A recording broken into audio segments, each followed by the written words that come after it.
Okay, because we really need to get this done today because I need to take a very powerful sedative.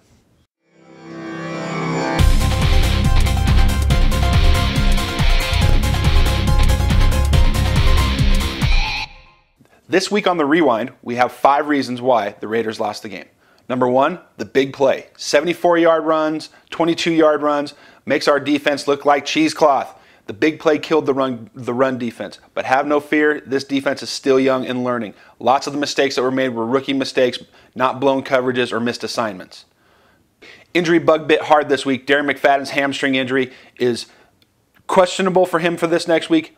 Given our shoot production time and when we get the injury report, we really don't know what's up with him. But the good news is that it's not the same hamstring that kept him out for most of the preseason. Lewis Murphy re-injured his collarbone, making him questionable again for next Sunday's game versus the Chargers.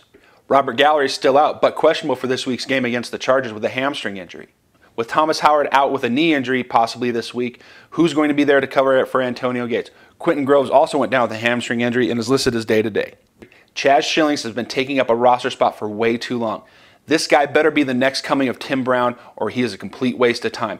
Come on, you don't make the club in the tub, Chaz. Bruce Gradkowski once again proved that his leadership ability on the field of play is infallible. That he showed what he lacks for in the physical prowess, he makes up for with his mental toughness and his physical toughness. Dude has had 2 knee surgeries and a torn pectoral in the last year and comes out and takes those vicious hits from the QB killer, Bernard Pollard. Yes, I said it, the QB killer. This guy, Bernard Pollard, is the same guy who knocked Goldilocks right out the NFL for a year. Yes, the same guy who knocked out Tom Brady. Gradkowski didn't take 1 hit from him, he took 2 hits from him. Such a vicious shot was the second one, he had to go to the locker room at the halftime to take the spike to come back in. Bruce, we need you. We don't need you to go toe-to-toe with the secondary of the defense.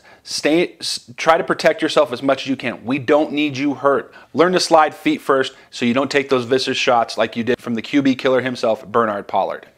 Gradkowski is filling the leadership void that has been missing from this team for quite some time.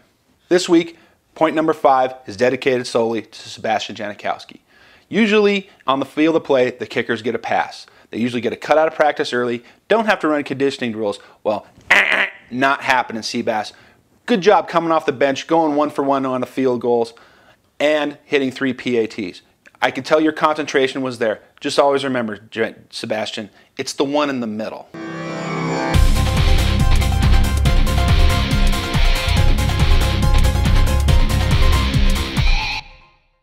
And now for this week's breakdown versus the San Diego Thunderdolts. Will the Thunderdolts ever win? Last I checked, the Raiders have 3, the Donkeys have 2 with an asterisk, and the Kansas City Chiefs have 1, and you guys are still left with a paltry 0. Yes, a big fat 0. You have nothing to hang your hat on, San Diego. Quit thumping your chest and rattling your sabers. You know, if California is known for its cheese, and then does that make low-cal famunda? I wonder. Should we call you San Diego or just North Tijuana? You know, I'm sure that Norvell will have the goalie for the Dart team will have you guys ready to play. And you know, I was more than proud when Phillip Rivers made Jay Cutler his own personal bitch. But let me just say this: shut the fuck up. You call it living in the past. I call it history. When you win something that matters, wake us all up because we're still waiting. I take the Vision game seriously. Vincent Jackson's out with a contract dispute. Sean Merriman may be playing this week coming off injury with his calf. And Gregory's coming off his suspension with the PEDs. Sean Phillips had, I think, 4 sacks last week. They had 9 sacks total. 3 takeaways by the defense. I think San Diego's going to run away with this division again, and as much as I hate to say it, they've owned us. I think it's 13 games straight now. Guys like Darren Sproles, Matthew, even Tolbert, their newest running back, had a 100-yard performance last week. They're just going to run it right at us. Antonio Gates is still a short yardage and deep threat. With Thomas Howard possibly being out this week, who knows who's going to mirror him on the field. Really, they have no deep passing threat because Vincent Jackson is out with a contract. But I can guarantee you this: we have to make them throw deep, we have to make them run the ball, and we can't allow the big play to kill us. And now for the douchebag of the week. This week's douchebag is none other than Tennessee Titans defensive coordinator Chuck Cecil. Yes, Chuck Cecil. Hey Chuck, how about throwing in a "this bud's for you" or "you're number one" or "hey, can you hear this? You want me to turn it up for you?" And now for my favorite part of the show, viewer mail. I often get asked the question of, how are you a Raider fan living here in Denver producing a show about the Oakland Raiders? The fundamental answer is this. The biggest part of the reason why there is something called the Nosebleed section is because I long ago got sick and tired of the way ESPN, local news affiliates would view the Raiders. The way that Raider fan was always, you know, a criminal, a felon, a parolee. That's not Oakland Raider football. There was a time and a place when you went to the Raider game and you saw stuff like that. It's not like that anymore. Raider fans are probably some of the most knowledgeable fans that you will ever come across. Every fan base has their quote-unquote black sheep. I know that there was a study done in the late 90s that showed the increase in domestic violence during Bronco games. And you know, that was on 9 News. And you know, living here and cheering for the team that I cheer for, people always ask me, they say, well, you live in Colorado. That doesn't mean anything. I can cheer for whoever I want to cheer for. And it's not about football. It's about pride in where you live. And it doesn't matter if the Raiders are 0-16 and the Broncos are 16-0 or vice versa. I'm always proud of where I live. You know, I'm fourth generation Colorado, and I take offense to that because it's attitudes in this community like that.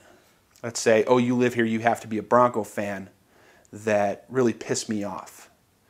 And the reason why there's a show like this is because I'm pissed. Pissed at the way the Raiders are viewed in the national media, by the local syndication, even by our own entities that cover us. It's ridiculous. So long as there is a need for information, I'll be here. You know, we got guys like this on our email of the week coming from Ted Smith, one of our fans on the Facebook page. Ted writes us, "This is not an email, and I've never referred to how many Super Bowls we have won in the past. You said Champ wouldn't win in orange and blue. The Raiders will never win one again until Al Davis kicks the bucket, and may never win again. Oh, and don't worry about schooling me in anything. You're a Raider fan living in Denver and are completely one-dimensional. And I know you want to grow up one day to be Jim Rome, but you have no other sports knowledge outside of your teams. Oh, and by the way, your show, you mean the self-recorded Nosebleed section that's only about the Raiders and nothing else, and that you do it for free? I'm sure my bad email will be the highlight. You know, Ted, I hate to tell you this, but I already gave away Douchebag of the Week. Thank you very much for watching." And of course, any correspondence from you, the viewer, is always welcome. Feel free to contact us at RaiderDan@Facebook.com, RaiderDan at 5280 at Twitter, and of course, RaiderDan5280 at gmail.com.